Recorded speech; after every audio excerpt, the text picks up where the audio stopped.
नमस्ते प्यारे छात्रों। मैं सोनोने पीएस आप सभी छात्रों का स्वागत करता हूं। तो प्यारे छात्रों, आज हम हिंदी व्याकरण की जानकारी लेते हैं। तो हिंदी व्याकरण में शब्दों के भेदों की जानकारी लेते हैं। तो प्यारे छात्रों, सबसे पहले शब्द किसे कहते हैं, शब्द की परिभाषा। वर्णों के सार्थक समुदाय को शब्द कहते हैं। शब्द किसे कहते हैं? तो वर्णों के सार्थक समुदाय को शब्द कहते हैं। शब्दों के मुख्य दो भेद है, एक है विकारी शब्द और दूसरा है अविकारी शब्द। विकारी शब्दों को सव्य कहते हैं, अविकारी शब्दों को अव्यय कहते हैं।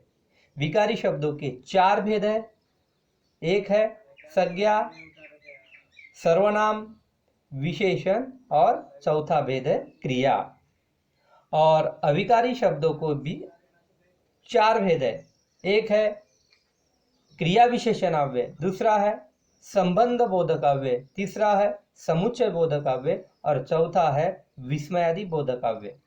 तो इसी प्रकार शब्दों के मुख्य भेद है, एक विकारी शब्द और अविकारी शब्द। तो प्यारे छात्रों, आज हम शब्दों का जो पहला भेद है विकारी शब्द, तो हम विकारी शब्दों की जानकारी लेते हैं। तो विकारी शब्द किसे कहते हैं? जिन शब्दों के स्वरूप में लिंग, वचन, क्रिया और कारक के अनुसार परिवर्तन अर्थात विकार आता है, उन्हें विकारी शब्द अथवा सव्य कहते हैं। तो विकारी शब्द किसे कहते हैं? तो जिन शब्दों के स्वरूप में लिंग, वचन, क्रिया और कारक के अनुसार परिवर्तन अर्थात विकार आता है, उन्हें विकारी शब्द अथवा सव्य कहते हैं। तो प्यारे छात्रों, विकारी शब्दों के भी अलग अलग चार भेद होते हैं। तो पहला भेद है संज्ञा, दूसरा भेद है सर्वनाम, तीसरा भेद है विशेषण और चौथा भेद है क्रिया।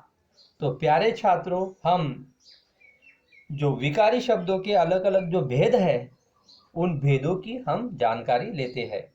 तो सबसे पहले हम विकारी शब्दों का पहला भेद जो है तो संज्ञा की जानकारी लेते हैं। तो संज्ञा किसे कहते हैं? संज्ञा की परिभाषा है जिस शब्द से किसी व्यक्ति, वस्तु, प्राणी, स्थान, गुण, भाव, अवस्था आदि के नाम का बोध होता है, उसे संज्ञा कहते हैं। तो संज्ञा किसे कहते हैं? तो जिस शब्द से किसी व्यक्ति, वस्तु, प्राणी, स्थान, गुण, भाव, अवस्था आदि के नाम का बोध होता है, उसे संज्ञा कहते हैं। जैसे गंगा, पर्वत, अभिमान, लोहा, माला आदि शब्द संज्ञा है। जैसे गंगा से किसी एक नदी का उल्लेख होता है, इसलिए गंगा यह व्यक्तिवाचक संज्ञा है। पर्वत शब्द से संबंध पर्वत जाति का बोध होता है, इसलिए पर्वत यह जातिवाचक संज्ञा है। अभिमान शब्द से भाव का बोध होता है, इसलिए अभिमान यह भाववाचक संज्ञा है। लोहा शब्द से किसी खनिज पदार्थ का बोध होता है और इसलिए सभी खनिज पदार्थ जो है वो द्रव्यवाचक संज्ञा में उनका समावेश होता है और इस प्रकार लोहा यह द्रव्यवाचक संज्ञा है। यहाँ माला यानी फूलों की माला, फूलों के समूह से माला बनती है, इसलिए माला यह समूहवाचक संज्ञा है। तो इसी प्रकार प्यारे छात्रों, संज्ञा के भी अलग अलग 5 भेद है। पहला भेद है व्यक्तिवाचक संज्ञा, दूसरा भेद है जातिवाचक संज्ञा, तीसरा भेद है भाववाचक संज्ञा और चौथा भेद है द्रव्यवाचक संज्ञा और पांचवा भेद है समूहवाचक संज्ञा। तो हम संज्ञा के जो 5 भेद है, उन पांचों भेदों की हम जानकारी लेते हैं। तो सबसे पहले संज्ञा का जो पहला भेद है व्यक्तिवाचक संज्ञा। तो हम व्यक्तिवाचक संज्ञा की जानकारी लेते हैं। तो व्यक्तिवाचक संज्ञा की परिभाषा है किसी विशेष व्यक्ति, प्राणी, स्थान या वस्तु के नाम को व्यक्तिवाचक संज्ञा कहते हैं। तो व्यक्तिवाचक संज्ञा किसे कहते हैं? किसी विशेष व्यक्ति, प्राणी, स्थान या वस्तु के नाम को व्यक्तिवाचक संज्ञा कहते हैं। जैसे गंगा पवित्र नदी है। 2. भारत हमारा देश है। 3. सूरज आज घर में है। तो यहाँ पहले वाक्य में अगर आप देखें तो यहाँ गंगा यह किसी एक ही नदी का नाम है, इसलिए गंगा यह व्यक्तिवाचक संज्ञा है।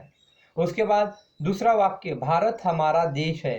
भारत यह किसी एक देश का नाम है, इसलिए भारत यह व्यक्तिवाचक संज्ञा है। उसी प्रकार सूरज आज घर में है। सूरज यह व्यक्तिवाचक संज्ञा है। उसी प्रकार हिमालय, महात्मा गांधी, पंडित नेहरू, तो आदि जो शब्द है ये सभी व्यक्तिवाचक संज्ञा है। उसके बाद प्यारे छात्रों, हम संज्ञा का जो दूसरा भेद है जातिवाचक संज्ञा की जानकारी लेते हैं। तो जातिवाचक संज्ञा की परिभाषा है जो संज्ञा किसी प्राणी, स्थान या वस्तु की पूरी जाति का बोध कराते हैं उन्हें जातिवाचक संज्ञा कहते हैं। तो जातिवाचक संज्ञा किसे कहते हैं? जो संज्ञा शब्द किसी प्राणी, स्थान या वस्तु की पूरी जाति का बोध कराते हैं उन्हें जातिवाचक संज्ञा कहते हैं। जैसे एक राजा था। 2. नदी को हम माता कहते हैं। 3. बालक रोने लगा। तो यहाँ पहले वाक्य में एक राजा था। राजा यह जातिवाचक संज्ञा है। तो राजा से संबंध यानी सभी राजा जाति का बोध होता है। जैसे राम, दशरथ, अलग अलग जो राजा हो गए हैं, राजा से संबंध राजा जाति का बोध होता है। उसी प्रकार दूसरा वाक्य है नदी को हम माता कहते हैं। यहाँ नदी और माता ये दोनों जातिवाचक संज्ञा है, क्योंकि नदी से सभी नदी जाति का बोध होता है। गंगा, यमुना, सरस्वती, नर्मदा, सिंधु, कावेरी, नर्मदा, सरयू, महेंद्र, तनया। तो इस प्रकार नदी जाति से संबंध नदी जाति का बोध होता है। उसके बाद तीसरा जो है बालक रोने लगा। बालक से सभी बालक जाति का बोध होता है। इसी प्रकार जातिवाचक संज्ञा में महिला, उसी प्रकार आदमी, पेड़, अलग अलग प्रकार के पशु जो जिनका सभी जाति का बोध कराते हैं ऐसे शब्दों को जातिवाचक संज्ञा कहते हैं। तो प्यारे छात्रों, हम संज्ञा का तीसरा जो भेद है वो है भाववाचक संज्ञा। तो भाववाचक संज्ञा किसे कहते हैं? किसी भाव, गुण, अवस्था या दशा का बोध कराने वाले शब्द को भाववाचक संज्ञा कहते हैं। तो भाववाचक संज्ञा किसे कहते हैं? किसी भाव, गुण, अवस्था या दशा का बोध कराने वाले शब्दों को भाववाचक संज्ञा कहते हैं। जैसे मेरा बचपन खेल कूद में बीता। दूसरा वाक्य है विकास की आवाज में मिठास है। और तीसरा वाक्य है तुम मुझे खून दो, मैं तुम्हें आजादी दूंगा। तो इस प्रकार यहाँ पहले वाक्य में बचपन यह क्या है? अवस्था है, बचपना की अवस्था है। तो इस प्रकार बचपन यह भाववाचक संज्ञा है। दूसरा वाक्य जैसे विकास की आवाज में मिठास है, मिठास यह भी भाववाचक संज्ञा है। तीसरे वाक्य में तुम मुझे खून दो, मैं तुम्हें आजादी दूंगा।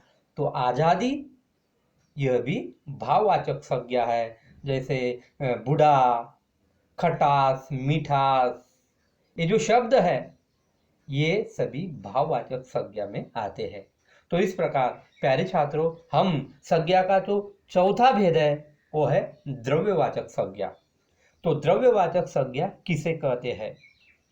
किसी धातु, द्रव्य, पदार्थ के नाम को द्रव्यवाचक संज्ञा कहते हैं। तो द्रव्यवाचक संज्ञा किसे कहते हैं? किसी धातु, द्रव्य या पदार्थ के नाम को द्रव्यवाचक संज्ञा कहते हैं। तो द्रव्यवाचक संज्ञा में सभी जो खनिज पदार्थ है उनका समावेश द्रव्यवाचक संज्ञा में होता है। सभी जो अनाज है उनका भी समावेश द्रव्यवाचक संज्ञा में होता है। सभी धातु, खनिज पदार्थ, अलग अलग प्रकार के खाने के जो पदार्थ होते हैं, और उसी प्रकार जो अलग अलग प्रकार के द्रव पदार्थ है, पानी, तेल, पेट्रोल, डीजल, ये सभी का समावेश द्रव्यवाचक संज्ञा में होता है। जैसे उदाहरण के लिए, एक, उसके पास ढेर सारा गेहूं तैयार हो गया। दूसरा वाक्य है, लो भाई तुम्हारी सोने की कुल्हाड़ी। तीसरा वाक्य है, बाजार से आटा, चावल और शक्कर ले आना। तो इन वाक्यों में पहले वाक्य में गेहूं यह द्रव्यवाचक संज्ञा है। दूसरे वाक्य में सोने यानी सोना यह द्रव्यवाचक संज्ञा है। और तीसरे वाक्य में आटा, चावल और शक्कर ये द्रव्यवाचक संज्ञा है। तो इसी प्रकार द्रव्यवाचक संज्ञा किसे कहते हैं ये आपको ध्यान से समझना है। उसके बाद हम संज्ञा का जो पांचवा भेद है, समूहवाचक संज्ञा।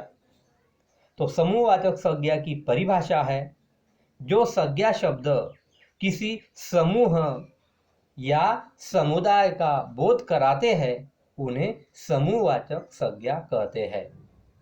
जैसे उदाहरण के लिए, एक, भारतीय सेना सबसे बहादुर है। दो, मेरे परिवार में 4 सदस्य हैं।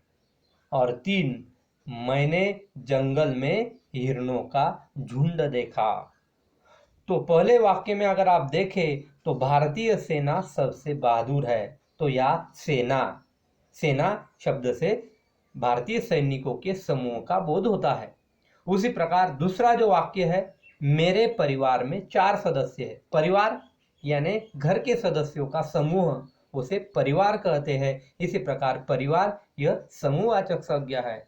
उसके बाद हिरणों का झुंड यानी हिरणों के समूह को झुंड कहते हैं। इसी प्रकार झुंड ये भी समूहवाचक संज्ञा है। जैसे फूलों की माला, उसी प्रकार चाबियों का गुच्छा, पक्षियों का थवा, सभा, ये जो शब्द है ये सभी समूहवाचक संज्ञा के शब्द है। तो इसी प्रकार प्यारे छात्रों, समूहवाचक संज्ञा किसे कहते हैं ये आपको अच्छी तरह से समझना है। उसके बाद आपको स्वाध्याय के लिए प्रश्न, संज्ञा के 5 भेदों के 5-5 उदाहरण तैयार करके अपनी गृह कार्य की कॉपी में लिखो।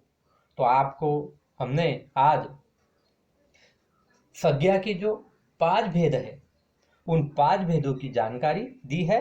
तो आपको संज्ञा के 5 भेदों के हर एक भेद के 5-5 उदाहरण आपको तैयार करके अपनी गृह कॉपी में लिखना है, गृह कार्य की कॉपी में लिखना है। यानी संज्ञा के जो 5 भेद है, पहला भेद है व्यक्तिवाचक संज्ञा, दूसरा भेद है जातिवाचक संज्ञा, तीसरा भेद है भाववाचक संज्ञा, और चौथा भेद है द्रव्यवाचक संज्ञा, और 5वां भेद है समूहवाचक संज्ञा। तो इस प्रकार इन 5 भेदों के आपको 5-5 उदाहरण अपनी गृह कार्य की कॉपी में अच्छी तरह से लिखना है और संज्ञा को अच्छी तरह से समझना है। आज के लिए इतना ही, धन्यवाद।